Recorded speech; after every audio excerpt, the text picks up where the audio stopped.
He leaned across the table, voice dropping to something cold and contemptuous, and said 4 words that told her everything she needed to know. "You stupid bitch." A pause, then a smile. "Then, you think John was the only one messing around?" 2 years. She had given this man 2 years of her life, her trust, her loyalty, her future.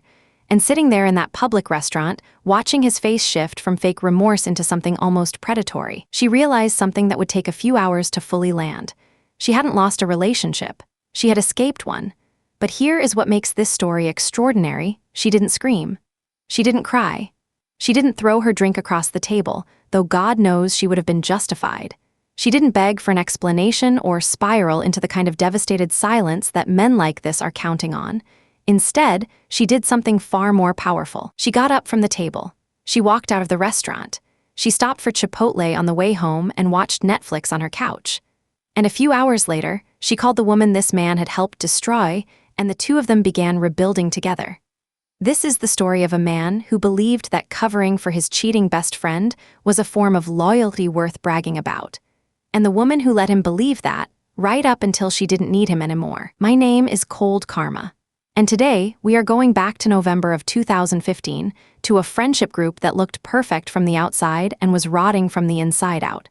Stay with me, because the truth buried inside this relationship took years to rise to the surface. And when it finally did, it destroyed everything it touched, except the 2 people it was meant to destroy. Let me take you back to where this all started. It's the kind of friendship group that looks great on paper. 2 best friends who have known each other since childhood. 2 women who met through those friendships and ended up genuinely liking each other. Shared dinners, group outings, the comfortable shorthand of people who have folded themselves into each other's lives.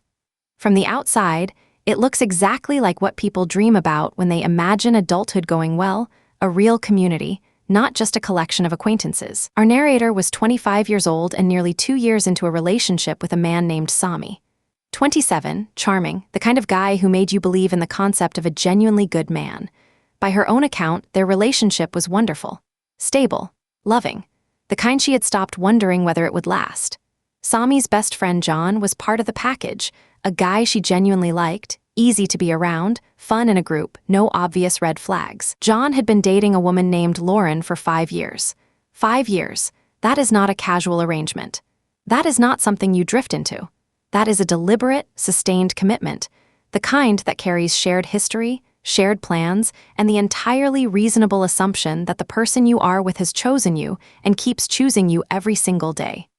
Lauren and our narrator had developed their own friendship, independent of the men, not the obligatory surface-level tolerance of 2 women who happen to share a social circle. Something genuine. Shared texts, actual lunches, the particular warmth that forms between 2 women who find each other worth knowing for their own sake. 4 people, 2 couples, 1 tight circle. On the surface, nothing but good things ahead. That is almost always the moment to start paying closer attention. About 2 weeks before our story's central explosion, Lauren found out. The Reddit post doesn't give us the exact details of how the discovery happened, and honestly, it doesn't matter. What matters is the word Lauren herself used. Not a hunch. Not a suspicion she had been quietly nursing for months. Evidence. Documented, plural, incontrovertible proof that John had been cheating on her, not once, not with a single person, but with multiple women. Simultaneously. Repeatedly. Openly enough that there was actual evidence available to find. Lauren did what any person with self-respect would do in that situation. She broke up with him immediately. Now, our narrator found herself navigating a genuinely awkward position. She cared about Lauren. She was also in a committed relationship with Lauren's ex's lifelong best friend. That kind of social geometry is difficult to move through cleanly under the best circumstances. She chose, in the immediate aftermath, to talk to Sami about how she felt, to say out loud what was sitting in her chest. She didn't like that his best friend was a cheater, because she believed, genuinely believed, that the company you keep says something real about who you are. This is an important moment. Pay close attention to it. Sami had exactly 2 options in that conversation. He could be honest, or he could lie. He chose to lie with such smooth, practiced ease that it should have been a red flag all by itself. The whole thing had caught him off guard too, he said. They were friends because of shared hobbies and overlapping social circles, not because their values aligned. And besides, he loved her far too much to ever hurt her like that. 3 sentences. All of them false. All of them designed to end the conversation before she could ask the questions that actually mattered. She believed him, because 2 years in, why wouldn't she? A couple of weeks passed. Life continued the way life does: work, routines, the quiet forward motion of a relationship that still appeared on the surface to be exactly what it had always been. And then she called Lauren. It was meant to be a kindness. A reach across the awkward space that had opened up between their social lives to say, "You matter to me, and whatever is happening with the men does not have to define what happens between us." She called to schedule lunch. She called to extend friendship. Lauren answered furious. "How dare you call me after you helped him cheat on me? I thought you were my friend. You should have told me. Here is what I want you to notice about that moment." Lauren's anger was not random grief spilling sideways onto an innocent bystander. It was specific. She said, "You helped him. She said you should have told me." She believed, in that moment, that our narrator had been actively complicit in what had been done to her. Our narrator did the right thing. She stayed calm. She did not get defensive. She explained with genuine honesty that she had known nothing about the cheating, and that if she had known, she would have told Lauren immediately without hesitation. There was a pause, and then Lauren's tone shifted, not from anger to warmth, from accusation to something closer to pity. "It's not John I'm talking about," she said. "It's Sami. Your boyfriend knew. He has known for a long time. He covered for John, repeatedly, deliberately, and the screenshots prove it." The phone felt different in her hand after that sentence.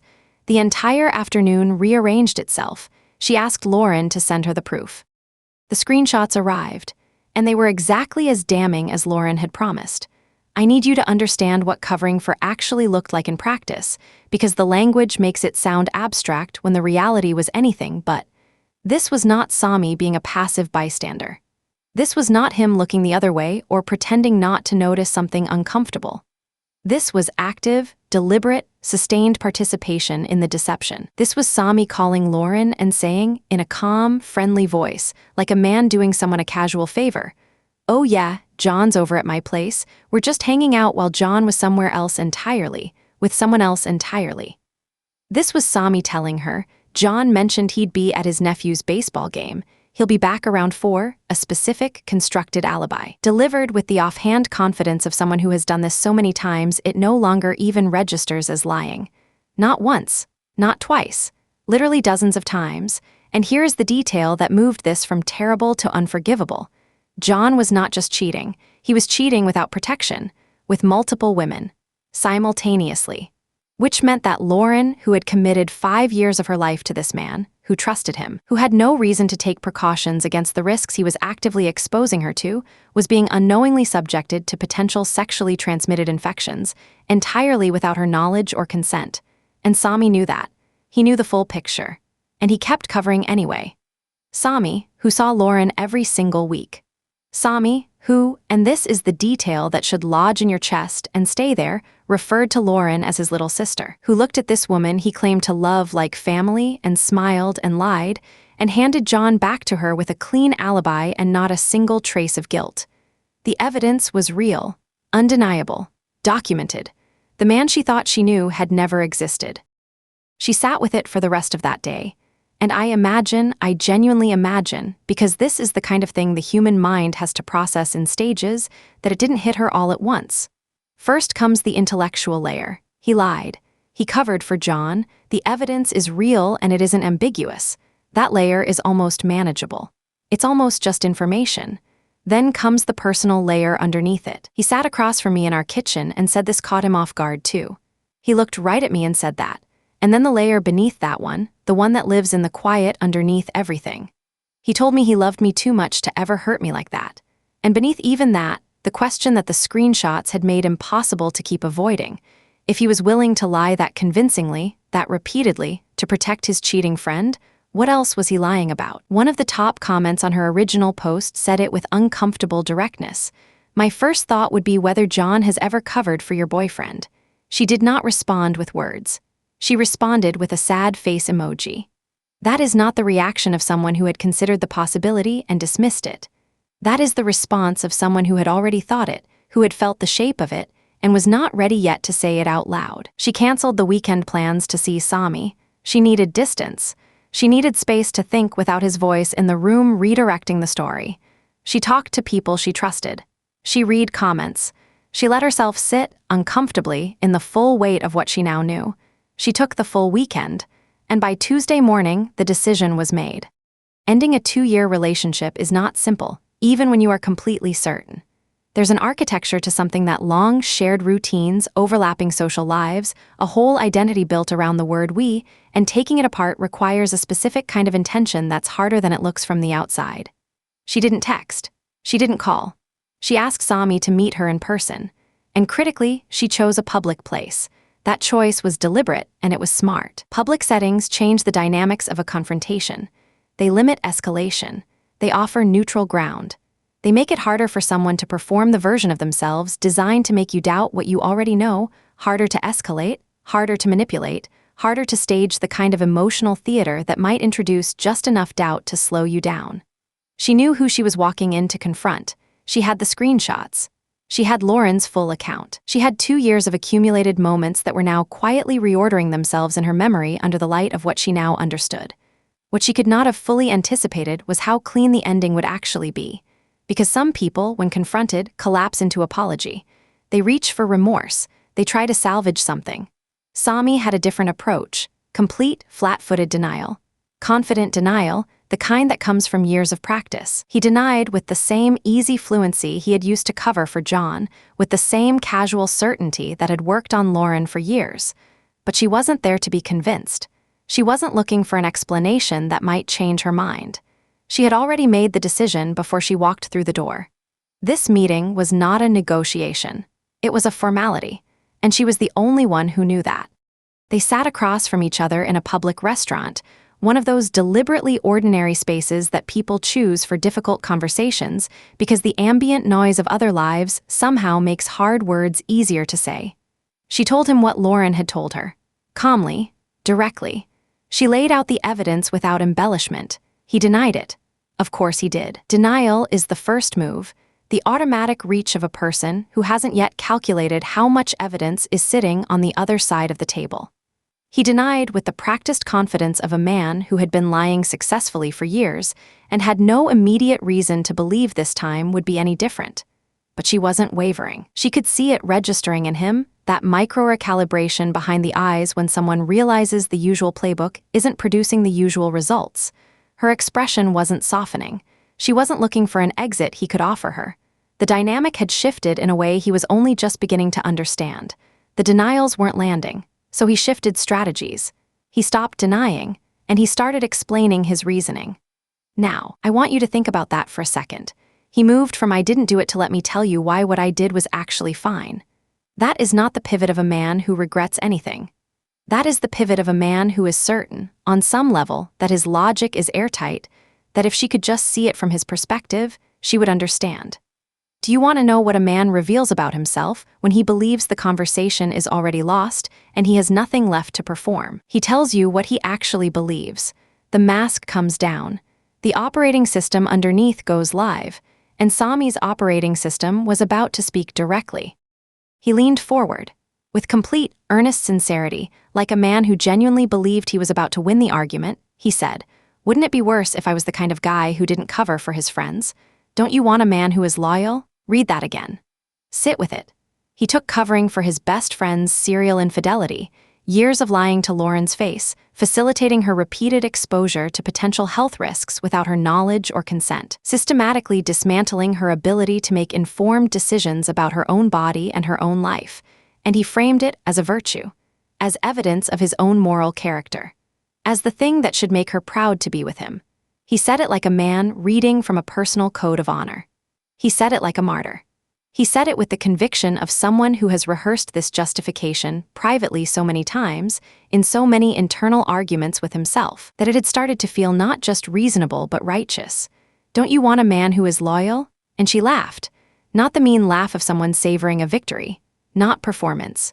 The genuine, helpless, full-body laugh of someone hearing something so profoundly disconnected from reality that the nervous system doesn't have another appropriate response available. She laughed at the sheer audacity of it, at the absolute chasm between what he thought he was communicating and what he had actually just revealed. And then she stopped laughing, and the look on his face changed completely. You know that specific moment when someone realizes that their big play landed as comedy, not argument, when they see it in your expression that something irreversible has shifted and they are no longer in control of the narrative. That happened. Something cold moved across his features. A recalculation. He leaned in closer. Everything that came next confirmed everything she had already suspected. "You stupid bitch," he said it low and flat, like he intended it to land in the chest. "You think John was the only one messing around? There it was. The confession hiding inside the insult. The admission that his anger, finally uncaged, had dragged out into the open. He had been cheating too. The man who told her he loved her too much to ever hurt her like that had been cheating on her. The man who helped his best friend deceive another woman for years had been running the same operation on his own relationship, presumably with the same mutual cover system, the same constructed alibis, the same architecture of plausible deniability they had built together and maintained together and never once apparently questioned together. She didn't yell. She didn't cry. She didn't throw anything across the table, demand names, ask how long, or spiral into the devastated silence that men who say things like this are usually counting on. She said nothing, because here is the thing you need to understand about that moment. He thought calling her that word would break something open in her. He thought the confession would devastate her, destabilize her, put her on the defensive in a way that shifted the power in the room back toward him. He thought wielding those words across a restaurant table would force some reaction he could then manage and redirect. Instead, she felt calm, crystalline, clear as still water. She said in her own words that she thought so little of him in that moment that his opinion genuinely did not matter to her, not as a performance of strength, as actual, lived truth. His anger confirmed everything. His cruelty confirmed everything. In his fury, he had finally given her something more valuable than any apology could ever have been: total clarity, zero doubt, nothing to second-guess later. She stood up. She picked up her bag, and she walked out of the restaurant without a word. She got Chipotle on the way home. She watched Making a Murderer, and later that evening, she picked up her phone and called Lauren. When she called Lauren that evening and told her everything, the restaurant, the denials, the loyalty speech, the laugh, the insult, the confession, Lauren was quiet for a moment. And then she said something practical and important and entirely characteristic of someone who has been through the worst of it already and come out the other side thinking clearly. Get tested. They went together. Two women who had trusted the same social circle, who had been lied to by the same two men, who had been unknowingly exposed to the same network of risks, they went to the clinic together. They sat in that waiting room together. They had the kind of conversations that only happen when all the performance is finally over and there is nothing left to protect except the truth and each other. A week later, the results came back. Both of them were clean. I want you to sit with that for a moment, because it is not a small thing. John had been sleeping with multiple women without protection for years. Sami, it was now apparent, had been doing the same. Lauren had been unknowingly exposed for the full length of what she had believed was a faithful 5-year relationship. Our narrator had been at risk for however long Sami's cheating had been going on, without ever knowing she needed to worry.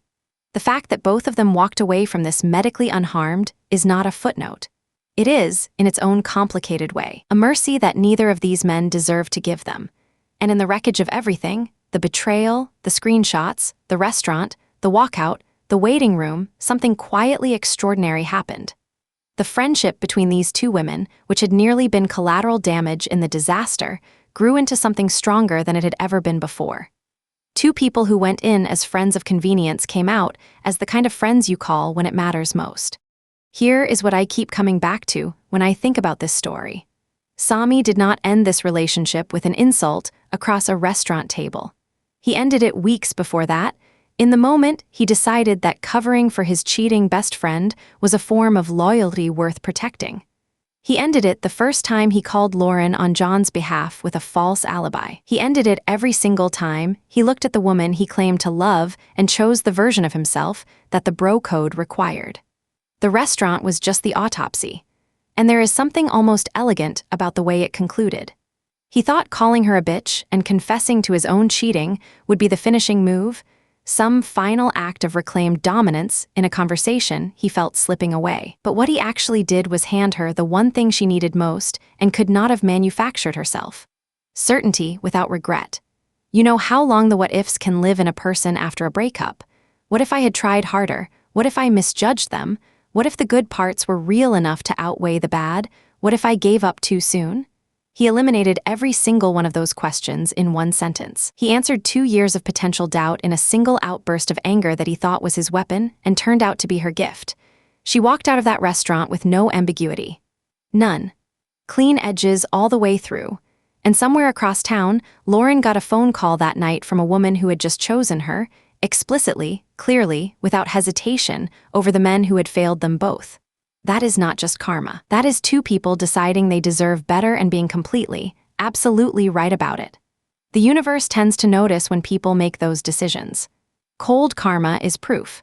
If this story hit the way it was supposed to, if you're here for the truth of it, for the justice in it, for the proof that people's masks come off eventually, drop a like, leave a comment, and subscribe. We tell stories like this every single day. Stories about what people reveal when they think no one is watching. Stories about what happens when the cover finally breaks. This is cold karma. The universe keeps score. We just keep track.